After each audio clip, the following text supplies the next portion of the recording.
Дали сте сигурни во својата непартиска пристрасност? Значи, не сум пристрасен никако, па ни партиски, ни човечки, ни по било кој основ. Апсолутно.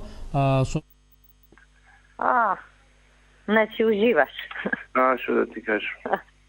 Нисто бе, јас те барав за ова што ти пишав. Значи, јас нели ти реков, нек не му спомнав на Марко, со тоа што му реков, види, вака, така, сега не директно отфрли ја пријавата, него види да ја завршиме побрзо ова, он знае што значи тоа.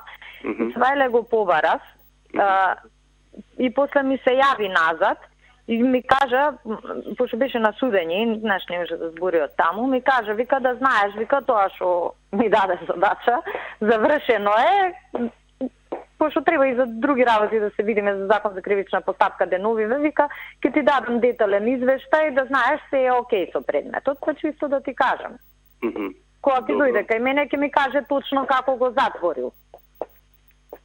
Тоа значи ќе донесат одлука веднаш?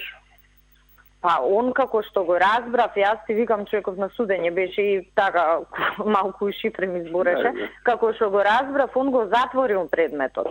А може да го затвори со решение дека се отфрла. До вчера тоа беа најмокрите луѓе од државата. Како е возможно во телефонски разговори да ги изведуваат овие обвинувања за државниот обвинител кој е јавна личност? Тоа е нивен интерен меѓусебен разговор и јас не би го коментирал.